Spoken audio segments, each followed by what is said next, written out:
performance with 4 total touchdowns, but now he's on to a divisional foe in Miami. Josh is dominating Miami, an 11-2 career record against them. Shady, you played for the Buffalo Bills. You were there when Josh Allen got drafted. You know Josh Allen better than anybody on television. So as we are in this team meeting, talk to me in this pregame meeting. Hey, will the Bills put the league on notice with the win tonight? Yes, with a winning, for sure. You know, before the season started, I was nervous for the Bills. Like, a lot of talent is out the window, right? And we only talk about offense with Stephon Diggs. But if you look at on defense, right, Tre'Davious White, who was an all-pro player, he's out, right? Matt Milano, all-pro linebacker, he's out. And then you look at offense with Stephon Diggs. And then Von Miller, a little older, I see some flashes of last game, but he's still not the same Von that we used to having. So when you talk about put the league on notice, if they beat this team and the Dolphins, who are a better team, more talent, right, at home, on the road, if they win that, it's got to be. Josh Allen's here to say, like, listen, man, I know I was a dog when I had all the superstars with me. Yeah. Now they going, I'm still a dog. If he puts up another 4 touchdowns, 200-something yards again, it's got to be alarm. Like, we are here to go. Yeah. Well said. I'm a little worried about Josh Allen, though, because he does try to do too much at times, right? Like, that's sort of his MO. That's his game. You get the good, really good, with the really bad. He's got 76 turnovers since 2020. It's easily the most in the NFL during that time. So, Josh Allen, I need to see you show up. I need to see you put the team on your back. Again? On the road. Right. Again. He's got to do it every week, Gacho. That's what I'm saying. Yeah. He's got to be Superman every week for this team to win. You just said it, the lack of weapons. You mentioned all that. This defense isn't the same. They're going to have to score points. James Cook, you're going to have to show up eventually. And I do think he does that, and that's why I believe with the lack of talent around him, if he continues to do what he does and not turn the football over, he's going to be squarely in the front running seat for MVP. Yeah. First off, I just want to apologize to Josh Allen because we eliminated him. This Jets and Dolphins division, we eliminated him all offseason. You lost all them pieces, you turned the football, we eliminated him. But the crazy thing is Josh Allen has always been Superman. 40, 45, 42, whatever. For the last 4, 5 years straight, the man has 40-plus touchdowns. He's letting us know right now that I wins this division. Y'all thought I was just going to give my division up that easy? No, it ain't going down like that. I don't know how the Buffalo Bills season is going to end up, but I know Josh Allen and the Buffalo Bills is going to compete for this division with Josh Allen playing at a high level. Josh Allen is like that. He was like that with Stephon Diggs. 40-plus touchdowns. He going to do that again this year with those dudes. So I apologize, Josh, because your team going to be in the running for this division for sure. I'm happy you finally came over with me, though. Remember all the hate he used to do? Now he on the team. New show, new energy. Look, y'all talking all about Josh Allen, but how can you turn Superman back into Clark Kent? That's what I'm going to try to show. Hey, it is time for a defensive install, shall we? Time for a defensive install. Reese's. Sponsored by Reese's Peanut Butter Cup. Defense is about 3 things, the triple E's, if you will. Eyes, effort, execution. Jot this down at home. Eyes, effort, execution. That's what defense is all about. Dolphins, y'all can win this game, and you can try to limit Josh Allen based upon the second E. That is effort. Turn on the tape, Colvin. Let's get right to it. You at home, lock in, because this is about to be good. What the Buffalo Bills will do with Josh Allen is dominate you, but you can win off effort. Chase, how long should a quarterback have to throw the ball typically? 2.5 to 3 seconds. 2.5 to 3 seconds. So what I need right here is for you to strain. Strain. If he's going to hold on to the ball, strain. It's going to hold on to the ball for roughly 5 seconds. That's fine. Work. Get a sack. Get a forced fumble. Recovery. Get the ball back to your quarterback. I need you to strain. Strain past the echo of a whistle. Don't just strain to the whistle. Strain past the echo of the whistle. Do not give up. I need the Dolphins to show elite effort. But Dolphins fans, be optimistic because you've done that. The score was 17-7. The game was all but over. Fans at home, pay attention to the player inside the yellow. If Travis Etienne scores on this play, the Jags win this football game again. Pay attention to the individual in the yellow. I need effort. That's the second of the triple E's. Strain.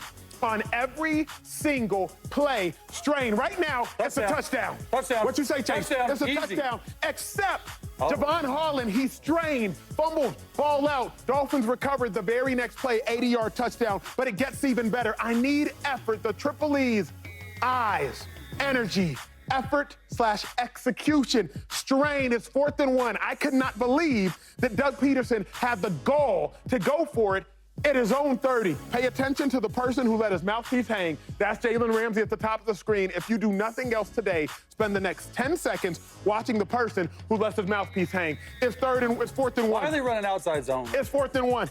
Game on the line. I'm pausing it right now. Watch the person, Jalen Ramsey, that let his mouthpiece hang. Watch the strain. Watch the energy. Watch the effort. Watch the freaking strain, and bang, on 4th and 1, you get a stop, and the Miami Dolphins win. If you want to have a chance, just a chance at beating Josh Allen, defensively, your keys, your eyes, your effort, your execution. But today, Dolphins, focus on the energy, focus on the effort, and everything else will follow. When we return, it's time for a scout team meeting. We are looking at the best teams in the NFL right now. It's time for all of us to show you who are the top 5 teams in football. Take your phones out, get ready to screenshot this. We need y'all to hold us accountable. But for number 4, the man on your screen, a rough start. He had 2 interceptions, and was sacked 6 times. It was bad. Well, the 0-1 Browns are facing the 0-1 Jags. If you start 0-2, there's a 10% chance you make the playoffs. There is no bigger game one could suggest for playoff contingency besides the Browns and the Jags. Mark that one down on your calendar. Shady, let's talk about Deshaun, man. We have to. It's Sunday, Deshaun's last chance. It's crazy. Yeah, he's bad, right? And I don't say that word often, but if you're bad, you are bad. I think with Deshaun Watson, when you look at him, you look at all the success he had in Houston, right? That's what stuff I'm still stuck on. Now when I watch him, he looks like 2 different people. And my question is, what's the difference between him and a backup, right? Seriously, though, when we talk about Jameis Winston or DTR. Yep. Money. Other than the money, and the money's already spent. So now we're trying to win games, right? We need to hold off on offense until our best player comes back, and that's the running back, right? So I just feel like right now, if you want to put him as your starter, how long? How long is this leash going to last? Because he looks bad. He looks worse and worse every single week. Now, you look bad against the Cowboys, right? Now, this week, who they got? Jacksonville, right? It's not as good, but they still solid. He loses that game. Now you're 0-2. Then what happens? It's time to move on from Deshaun Watson, man. And another thing is, after this year, I don't see him as a starter. Because we all keep believing that, one day he's going to show back up. The Houston Texans quarterback, Deshaun Watson, is going to show up.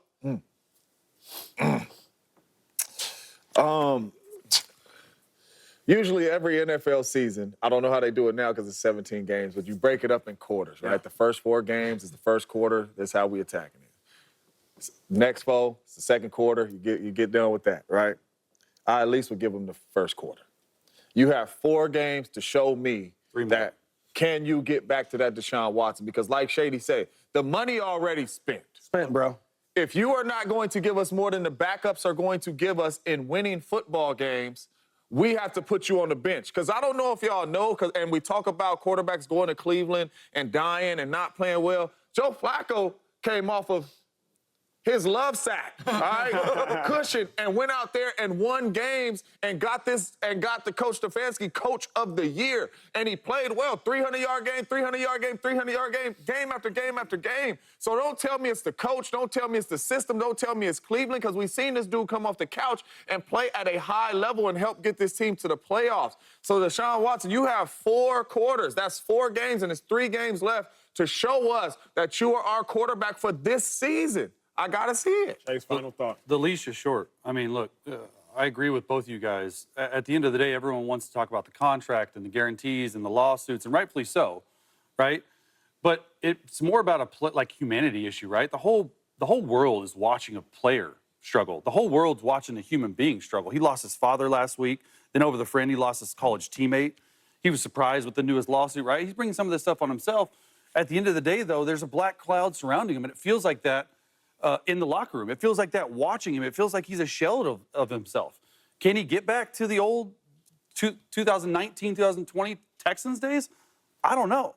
The entire city of Cleveland, they want to win, man. And when the entire city of Cleveland is not behind you, the city's rooting for the Browns. They're not behind Deshaun. Eventually, if you're Kevin Stefanski, you got to show up in a way that tells me you're a 2-time coach of the year.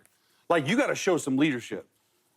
And he's got to help Deshaun out. And I don't know how it is. I don't know how many more times. I think it's probably what you were saying, James, a quarter, 4